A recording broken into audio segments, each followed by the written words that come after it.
پیارے رسول صلی اللہ علیہ وسلم کی مان کر زندگی گزارتے ہیں، تو ایسے لوگوں کے بارے میں فرمایا کہ یہ وہ لوگ ہیں کہ جو اللہ کے نزدیک محبوب ہوتے ہیں، جو اللہ کے پسندیدہ ہوتے ہیں۔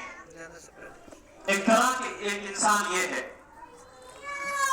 دوسرے وہ ہوتے ہیں جو اپنی عقل کو استعمال کرتے ہیں، اپنی عقل کو دوڑاتے ہیں، اپنی عقل کے ذریعے سے سوچتے ہیں، غور و خوض کرتے ہیں۔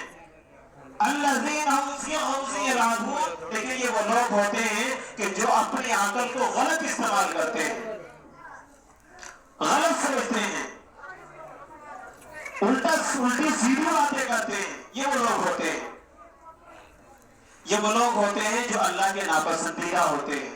دو طرح کے ہو گئے، ایک جو اللہ کے پسندیدہ ہوتے ہیں، ایک وہ جو اللہ کے ناپسندیدہ ہوتے ہیں، اور تیسرے لوگ وہ ہوتے ہیں کہ جو عقل کو استعمال تو کرتے ہیں لیکن وہ اپنی عقل کو ہی بالکل خراب کر دیتے ہیں۔ یہ لوگ وہ ہوتے ہیں کہ جو نشہ کرتے ہیں، نشے کے عادی ہوتے ہیں۔ بچے خاموش ہو جاؤ۔ یہ کون ہوتے ہیں؟ کون ہوتے ہیں؟ جو کون ہوتے ہیں بھائی؟ آپ بھی بولتے رہے ہیں۔ جو نشہ کرنے والے ہوتے ہیں، جو نشہ کرتے ہیں، یہ اپنی عقل کو استعمال نہیں کرتے بلکہ ان کی عقل ہی خراب ہو جاتی ہے، اور جو چیز انسان کے اندر، جو چیز انسان کو اشرف المخلوقات بناتی ہے، دوسری مخلوقات سے جو انسان کو جس چیز نے عزت بخشی ہے اور فضیلت دی ہے، یہ انسان اسی چیز کو کیا کر دیتے ہیں؟ برباد کر دیتے ہیں، اور پھر ان کے اندر اور جانوروں کے اندر کوئی فرق نہیں رہتا ہے۔ یہ نشہ کرتے ہیں، اور یاد رکھیے اسلام نے جتنی نشے کے بارے میں اللہ کے نبی صلی اللہ علیہ وسلم نے وعیدیں بیان فرمائی ہیں، اتنی کسی اور چیز کے بارے میں نہیں فرمائی ہے۔ اور جتنا مخالف اس عادت کا، اس برائی کا اسلام ہے، میرے خیال میں، آپ سب کے خیال میں بھی یہی ہوگا کہ دوسرا مذہب اس کا اتنا مخالف نہیں ہے۔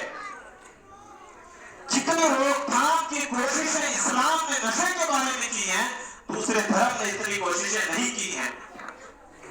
آپ سب جانتے ہیں کہ اللہ کے نبی صلی اللہ علیہ وسلم کی بعثت سے پہلے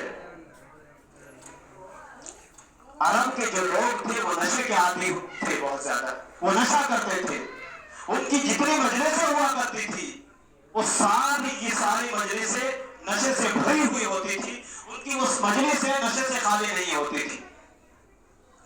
نشہ کرتے تھے، وہ بہت عادی تھے، بلکہ انہوں نے شراب کے، نشے کے 100 سے زیادہ نام رکھے ہوئے تھے، اور اتنے عادی تھے نشے کے کہ بہت پرانی شرابیں اپنے یہاں رکھا کرتے تھے وہ، اور محفل میں بیان کرتے تھے کہ میرے یہاں 50 سال پرانے شراب ہے، میرے یہاں 10 سال پرانے شراب ہے۔ اس طرح وہ فخر کے طور پر یہ باتیں آپس میں کہا کرتے تھے۔ لیکن اسلام نے، ظاہر سی بات ہے، جب یہ لت لگ جاتی ہے اس کو چھڑانا مشکل ہو جاتا ہے۔ اس برائی کو ختم کرنا، ماں باپ بھی لگ جاتے ہیں، بیوی لگ جاتی ہے، بچے لگ جاتے ہیں، لیکن عادت ختم نہیں ہوتی ہے۔ اب اسلام نے بہترین طریقہ اپنایا۔ اللہ کے نبی صلی اللہ علیہ وسلم سے جب پوچھا گیا کہ آپ کا جوئے کے بارے میں اور شراب کے بارے میں کیا حکم ہے، تو اللہ کے نبی صلی اللہ علیہ وسلم نے فرمایا، یہ نہیں فرمایا حرام ہے، یہ نہیں فرمایا اس کو چھوڑ دیجئے، حکم نازل، بلکہ فرمایا کہ اس کے اندر نفع بھی ہے اور نقصان بھی ہے، نفع کم ہے، نقصان زیادہ ہے۔ کیا فرمایا؟ نفع بھی ہے اور نقصان بھی ہے، لیکن نفع کم ہے، نقصان زیادہ ہے۔ اب جو شراب کے عادی تھے، اللہ کے نبی سے محبت کرنے والے تھے، جو ایک جماعت، سمجھدار قسم کی جماعت تھی، انہوں نے نشے کو چھوڑ دیا۔ انہوں نے کہا کہ جس چیز کے اندر نفع کم ہے اور نقصان زیادہ ہے، اس چیز کے کرنے سے کیا فائدہ ہے، اس چیز کو کیوں کیا جائے، نشے کو چھوڑ دیا۔ لیکن ایک جماعت وہ تھی جو ابھی نشے کے اندر ملوث تھی، وہ نشہ کرتے تھے۔ انہوں نے کہا کہ بھائی نفع ہی تو کم ہے، منع تو نہیں کیا، وہ نشہ کر رہے جو کہ تو۔ پھر آیت نازل ہوئی۔